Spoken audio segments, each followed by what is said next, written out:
महादेव शिव और जगत जननी मां जगदम्बा के चरणों में नमन करते हुए जगत गुरु जी के चरणों में नमन करता हूं।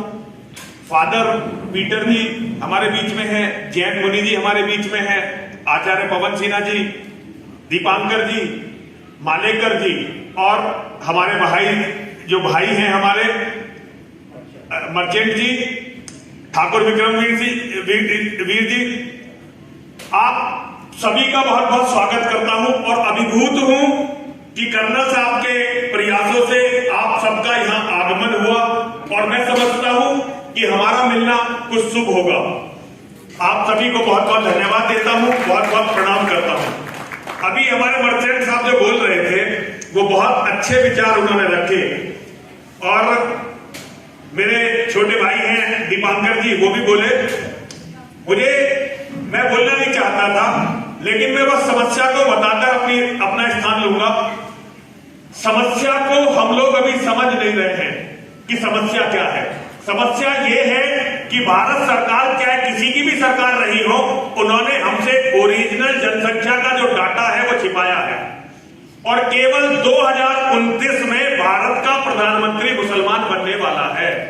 केवल 2029 में भारत का प्रधानमंत्री मुसलमान बनने वाला है। और चलिए कि अगर मैं बहुत गलत भी निकला आचार्य जी, बहुत गलत निकला, तो ये काम 34 में तो कोई धरती की ताकत रोक नहीं सकती।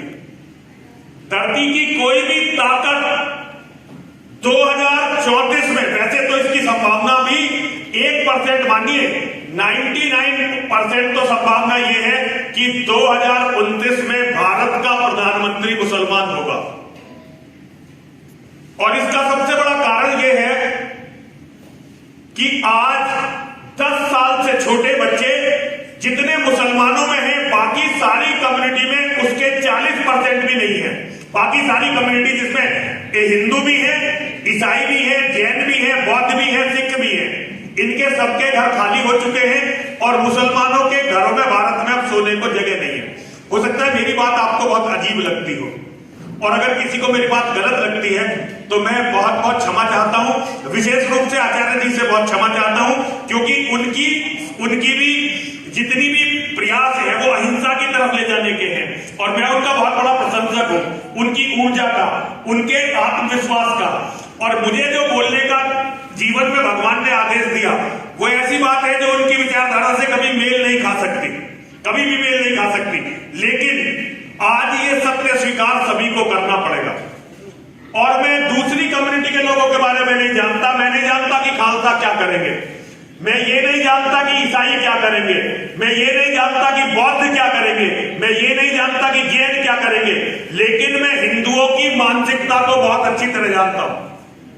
अगर आज 100 हिंदू हैं तो आप डॉक्टर साहब इस बात को लिख के रखिए कि 40 हिंदू कत्ल किए जाएंगे, 50 हिंदू डर की वजह से धर्म परिवर्तन करेंगे, 50 हिंदू धर्म परिवर्तन करेंगे और इस्लाम में जाएंगे। ना वो क्रिश्चियनिटी में जाएंगे, ना वो बौद्ध बनेंगे, कुछ नहीं बनेंगे, वो मुसलमान बनेंगे। और 10 हिंदू बचे हुए वो पूरी दुनिया में कहीं अपने लिए, जिसमें हमारे बहुत बड़े बड़े नेता हैं, उनके हेलीकॉप्टर तैयार खड़े हुए हैं। एक बहुत बड़ा केंद्रीय मंत्री मुझे इसके बारे में डायरेक्ट बता चुके हैं कि हमारे बच्चे सबके विदेशों में सेटल हो चुके हैं। यहां वो हमें ईसाइयों से लड़ाने का काम करते हैं, अपने बच्चों को उन्होंने ईसाइयों के कंट्रियों में सेटल कर दिया है। यहां हम लड़ने के लिए छोड़ रखे हैं, आपस में लड़ने के लिए। लेकिन इसमें दो बहुत गंभीर खतरा है। अगर भारत इस्लामिक बना तो यूरोप के जिहादियों को वो ताकत मिलेगी कि यूरोप भी नहीं बचेगा, अमेरिका भी नहीं बचेगा। भारत का इस्लामीकरण, एक तो ये मत समझिए कि भारत अगर इस्लामिक हो गया तो आप सबको चैन से इसमें जीने का मौका मिलेगा, ये संभव नहीं है। भारत के इस्लामीकरण के बाद भारत अफगानिस्तान बनेगा, भारत पाकिस्तान बनेगा, भारत सीरिया बनेगा, भारत लेबनान बनेगा और यहाँ पे सारे मुसलमान आपस में लड़ेंगे। और यहाँ जिहादियों की सबसे बड़ी ताकत जो पूरी दुनिया में है वो है दारुल उलूम देवबंद। और मैं बड़े शर्म के साथ कहना चाहता हूं कि हिंदुओं के ज्यादातर धर्माचार्य वहां मत्था टेकने जाते हैं, ज्यादातर धर्माचार्य वहां मत्था टेक चुके हैं। हिंदू कम्युनिटी से मुझे अभी ये उम्मीद नहीं है कि हिंदू कम्युनिटी लड़ने के लिए तैयार होगी। लेकिन ये जितना मेरा देश है उतना ही फादर पीटर का भी है, उतना ही ये देश आचार्य लोकेश मुनि का भी है, उतना ही मालेकर जी का भी है। मुझे नहीं पता कि मालेकर जी का इसके बारे में क्या विचार होगा, लेकिन मैं ये समझता हूं कि भारत का इस्लामीकरण दुनिया के लाखों साल के इतिहास की सबसे बुरी घटना होगी, जिसके परिणामों को भुगतने के लिए हो सकता है कि मैं तब तक ना रहूं, क्योंकि 300 करोड़ का इनाम जिहादियों ने मेरे सिर पर रखा है और भारत की लोकप्रिय सरकार वो मुझे कुछ भी सुरक्षा देने में सक्षम नहीं है। यहां हमारे यहाँ 90%, 95% लोग वही हैं और वो किसी का भी शिकार तारीख बता के कर देते हैं। डॉक्टर तारीख बता के उन्होंने अभी हमारे एक भाई को मारा, बीएस तोमर, वो भाजपा के मंडल अध्यक्ष थे, डॉक्टर बीएस तोमर।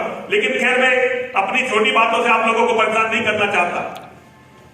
तो मेरा निवेदन ये है, जैसे अगर फादर पीटर मेरी बात से सहमत हो, मालेकर जी मेरी बात से सहमत हो, आचार्य जी मेरी बात से नाराज होते हुए भी कभी ना कभी सहमत जरूर होंगे, क्योंकि मैं तो पैर पकड़े रखूंगा, छोड़ूंगा नहीं और अपनी बात कहता रहूंगा।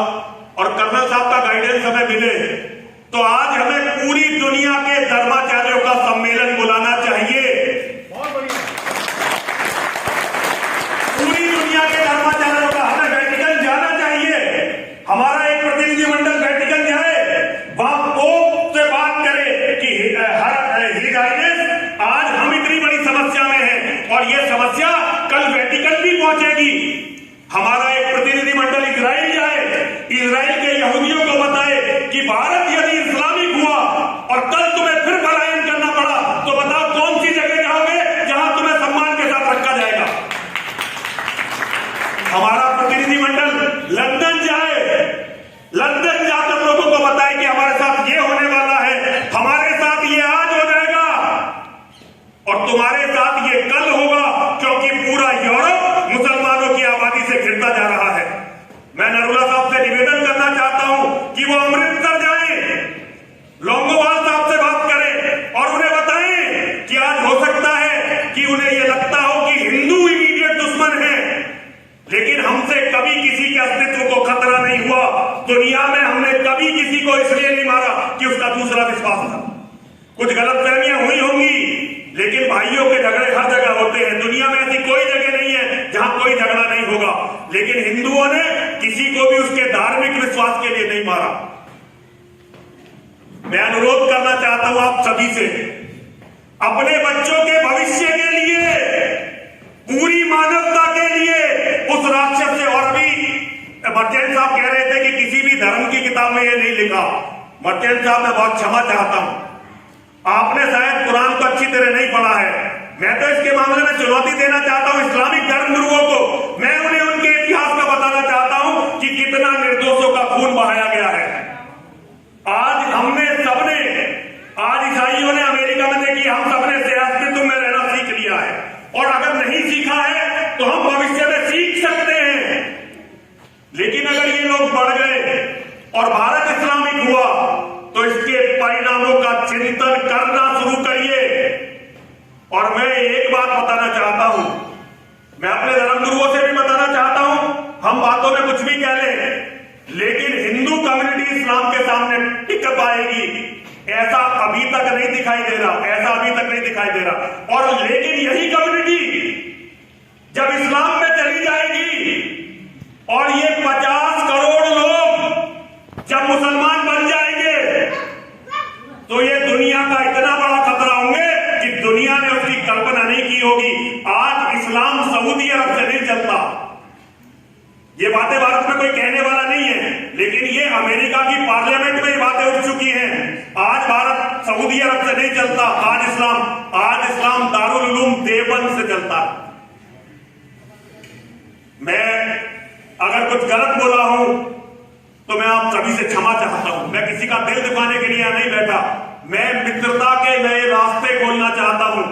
मैं ये चाहता हूं कि सबके बच्चे यहां सम्मान के साथ रहें, सबके बच्चे यहां अधिकार के साथ रहें, लेकिन मेरी बेटी का भी अधिकार, मेरे बेटे का भी अधिकार उतना ही होना चाहिए जितना किसी दूसरे के बेटे और बेटियों का अधिकार है।